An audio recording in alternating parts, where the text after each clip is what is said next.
Championships held at the Moi Stadium at Kasarani. Now we get to speak to the event CEO, Mwangi Muthee, the man, the engine behind the games. Very good to have you. You still look a bit tired? Thank you, Lynn. Thank you very much. Did Kenya host a successful championship? Yes. Kenya, we put our best foot forward. We hosted the best championship to the best of our abilities. Of course, we were not perfect. There are many ways we could have been better.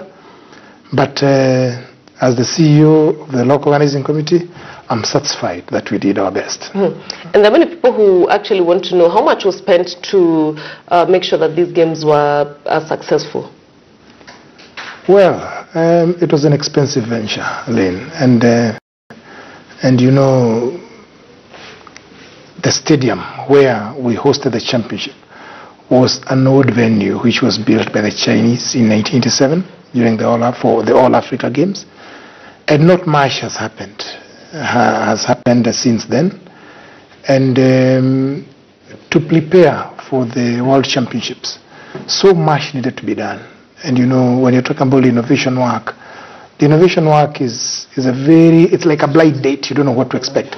You are breaking down what is there, clearing out, rebuilding it again. Sometime your principals who are IWF come and say, no, you did not get it right. You bring it down again. So it was a very expensive venture. And also you remember like the warm-up areas, which were highlights looking very lush and green. Just a couple of months before the championship, they were all rough and dry and desert-like. And we were also lucky because I saw the hand of God in let's talk about being lucky, and let's talk about the events before the games. Even a week before, even 4 days before, it was still uncertain whether Kenya would host a successful championship. Constructions were still going on. Some fixing here and there was still going on. How then did Kenya manage to pull off these events? I would like to tell you, Lynn, without batting an eye, that so many people worked so hard. There are many days that we slept. We had sleepless nights. Actually, up to now, many people are still dozing, even as they drive, as they're in the office. So much work was put in. But tribute to all those people who did it. The local organizing committee worked as a team at the General Tuwei. Beautiful work. The Ministry of Sports, Culture and the Arts and Dr. Hassan Wario, they did the best they could and mobilizing everybody.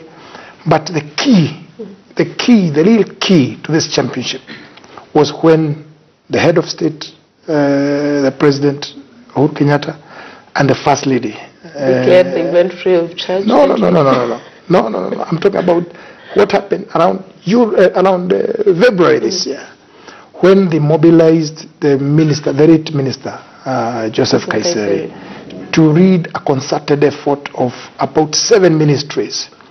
That's when the floodgates opened, and that's when we started feeling like our work is becoming easier and a lot of burden was removed off our shoulders. Otherwise, if it was just us as the local organizing committee and the Ministry of Sports, Culture and the Arts, it would have been very, very difficult. I'm telling you, it would have been very, very difficult indeed. So it was a huge effort from government ministries' participation. Then, of course, the local organizing committee, the steering committee. Then, just a couple of weeks just before the championship, we were joined by a battalion of about 1,000 volunteers. They brought in new energy, new imagination. You know, they are young people. They are energy labs into you. And everybody became re-energized. And at the end of it all, we knew we had no choice but to deliver a world-class championship. And over 1 billion definitely spent and went towards preparation and hosting of these games. But at the end of the day, was it worth it? It's actually not 1 billion. It's over 3 billion shillings. To be precise, it's over 3.5 billion shillings. I want to tell you, Lynn, you leap where you sow. Hosting a world championships, the junior championships, what I've realized, it's more difficult to host a world junior than a world senior, because the juniors are more demanding, and they're more delicate than the seniors. They need more attention, and there are so many things that you have to go out of your way. If we were hosting the seniors, we did not necessarily need to create a village because they are seniors. We could have put them even at Kempinski, Intercontinental, Selena's of this world, and they would have been happy there. And would have spent actually less, almost 50% of what we what we spent on. But when you're talking about the age group, which you're talking about, kids who are adventurous, they are young, hot-blooded. You know, when you're looking after them, it's even more demanding. You know, as parents, you know, when you're dealing with that kind of age group, you know the demands of such age group. But all in all, it's also the best age group for marketing because they shout and they say, you treat them well, they'll be shouting on top of KICC, saying, oh, we've been treated very, very well. And that's why Kenya today is the talk of the world. And let's talk about the legacy of the games. Legacy of the games, tremendous, tremendous. What has happened with these games is unfathomable. You know, it's unbelievable. You know, now Kenya has a benchmark. We used to talk about hosting TICAD, hosting the Pope, hosting President Obama. Now we have another benchmark. We can host a world-class championship. So, when, especially as rugby people, when we say that we want to host a rugby 7 series here in Kenya, everyone will take us seriously because we have got a benchmark that we have set. So, we are opening new frontiers.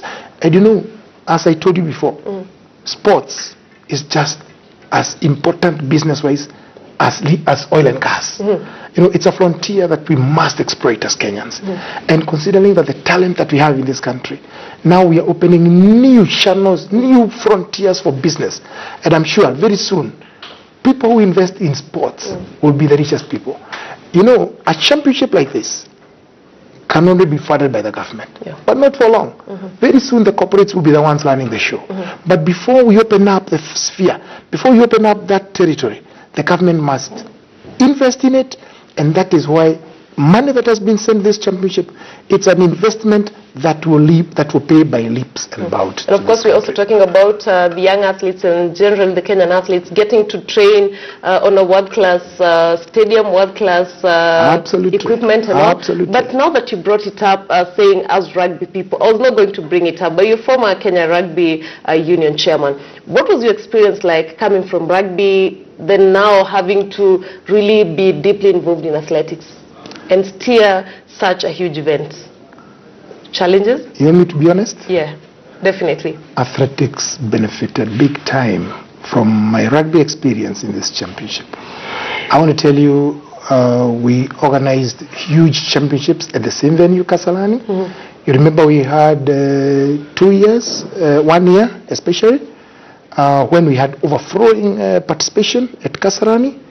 And considering that we Kenyans had never hosted a championship of this magnitude, our experience and my experience in hosting that event came in handy when we were hosting this event. Because deep inside, I knew it can happen. And I knew where the nuts and the bolts are. But of course, it was still a bright date. We had to bring in a lot of resources from so many people. And I can tell you the work, that success you saw over the 5 days, over the past 6 days or so, it was work and effort from many people indeed. Did you expect such kind of turnout by the fans? I knew we would do it. I knew we would make it because we were hosting a World Cup. And when you're hosting a World Cup, you know, people must participate. They must participate. But tribute to the media, because the media are the ones who made it. They own the event. You people are gorgeous, marvelous. You never left anything out of the limelight. And even when the president declared the event free entry, it's still you people, the media, who drummed up support from every corner, televisions, radio, name it. And that is why the public, the Wananchi, responded. So everybody has a piece of that championship. It's not Mwangi Muthee, it's not the rock organizing committee. Even the Wananchi. You know, there's something really that really made me excited to see families trooping into the championship. You see a dad, a mom carrying small babies going to enjoy the championship. That is very, very special. And as we wind up, Kenya has now been challenged by the IAF to bid for the under-20, that is the junior championships, and even for the World Athletics Championships. Would you want to still, or loves to still be part of such games, do you think Kenya can actually do it, in very few words? Kenya can do it. And I want to tell you, Lane, this country is full of resourceful people. It's full of resourceful people. We have done it. We have led it. We can be there as consultants.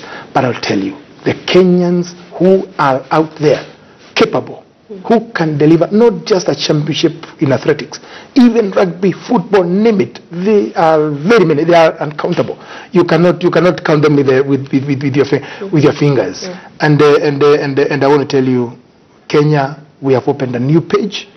Now we are an international sporting destination, and that is something that we must exploit. That is something that we must milk as a country, because that's the new frontier. Nobody thought that the third world can be a destination. Outside Jamaica, who have been hosting the relays for quite some time now, and considering that this is the final under 18, it looks like any other event we host is an upgrade of what and that is the successful part of the event. But something that I had forgotten, and I'm sure won't be right if I don't ask, we are receiving complaints that there are still a few people, especially security officers, who are involved in the games, who are supposed to be paid, and as we speak they are currently stranded. What would you love to say about that? What's going on? You know, Rain, the operation that we are learning, that we learn, is a huge operation. It's not something that can be done without hiccups here and there.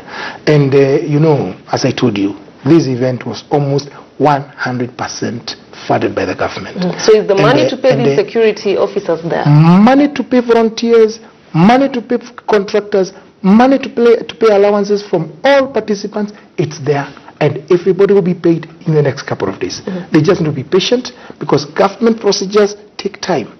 They take time, but you don't expect to walk into a government office and then you get what you want. It's not like Mwangi Muthee's office. It's an office of procedures, and because we don't want to do things, then the same people, media, they're coming to you. You start accusing us.